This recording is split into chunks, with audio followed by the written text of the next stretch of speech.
mo-monetize. No, kasi 4 minutes. Kasi 4 minutes, kailangan kasi 5 minutes up. O, diba? 5 minutes! Vevory Esclito ang pag-uusapan natin ngayon na nakakatuwa naman. Kasi nga, nagkaroon na sila ng nag-join forces against sila nitong ni Benedict Ramos. Si Benedict Ramos yung nakita natin na housemate ng PBB na ano rin siya social media influencer and vlogger and tiktokerist na ang galing-galing ng sumayaw at kumanta. In fairness, may boses itong si Benedict kagaya ni Vevory, ni V na nakapanayam natin kamakailan at hangang-hanga tayo sa pagiging prangka, sa kwento niya ng kung paano siya nag-struggle mula sa PBB hanggang lumabas siya. Tapos ang dami niyang mga naging kapartner ng mga lalaking supposedly ikatandem, tapos biglang nawala, nagsosolo siya and everything, na sumisikat yung katandem, etc. Ang sarap. Yun, ngayon dito naman kay Benedict, meron silang collaboration. Ito yung Sayaw ng Mga Tala. Sayaw ng Mga Tala. Available na rin yan sa mga music streaming platforms. Yung lyrics video niya available na sa official YouTube page ng Star Music. Star Music ito, ang take note kung sino ang nito nag-produce. Ang nag-produce lang naman ito ay ang aking baby rin. Alaga ko rin po. Alaga sa totoong buhay na si Ashley Honor. Palakpakan, Ash! Diba, na ang dami-daming nakuhang parangal at award ng kanyang mga kinumpose, na lalo na yung mataba, di ba? Tapos napunta pa sila sa London recently, nag-Germany sila ng kanilang Ate Marion Honor at saka si kapatid na Lala.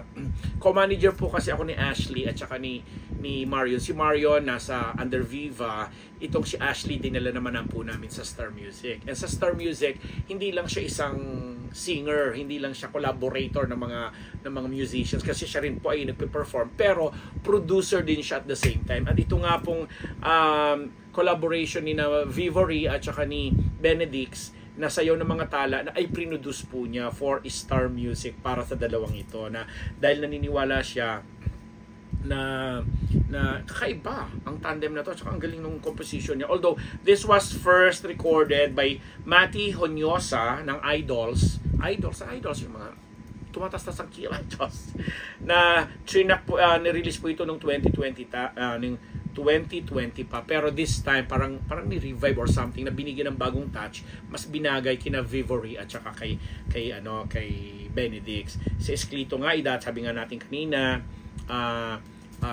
si Vevory napakagaling magsalita, nagumagawa ng mga music, meron siyang dalawang isip at matapang, at mag-release na rin po siya ng extended play or EP this year ng solo extended nung EP nitong nung single na to na produce ni Ashley.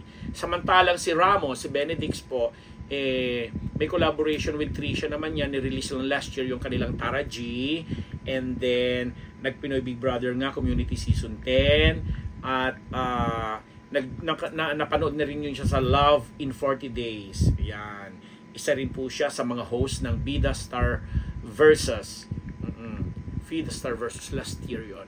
And napapanood ko siya pag may mga pag may mga podcast, pag mayroon siya mga live sa kanyang TikTok, at madalas niyang kinakanta ang mga talagang OPM.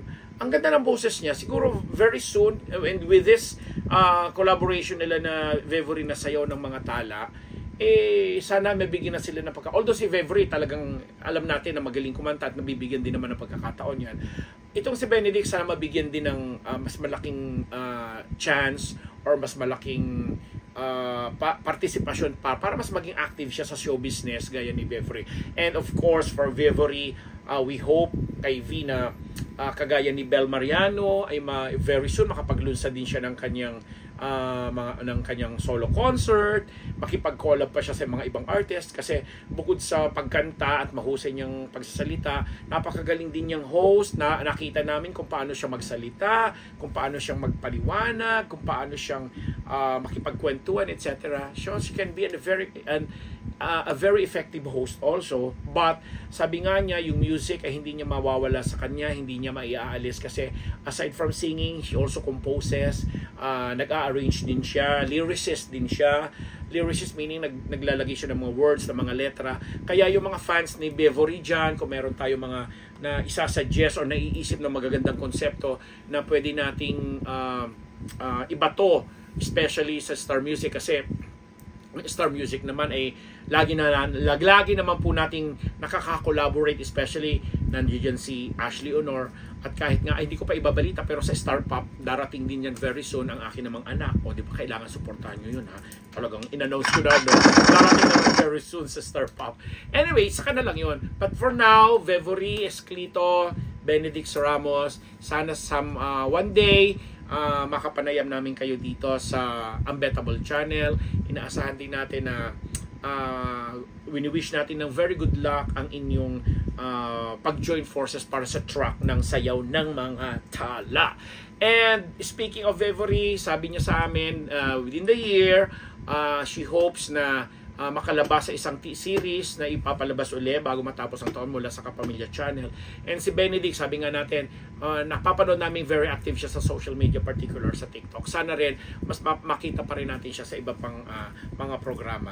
O, diba? And on that note, gusto namin pasalamatan Tita Thelma Zuniga Rodriguez, Colonel Jun de Mayuga, Mama Sheikha Balrevilla, Bacoor City Strikers Basketball Team, Dr. Jerry Casata, Dr. Rashilary Casata, mga kapamilya po namin sa Faces and Curves, si Dr. Jess Solis ng Gorgeous Smile, si Ma'am Ara, Dr. Jessica D ng Ideal Vision, Luzon, Visayas, Mindanao, mga kapwa Aragon po namin, and of course lahat ng mga ka-team Unbettable namin dito, pati na rin po sa Marites University, sa amin po mga panulat sa Bulgar, sa Hataw, sa mga iba't iba pa pong platform. Maraming salamat po sa inyong pagtangkilik, sa inyong pong lingkod.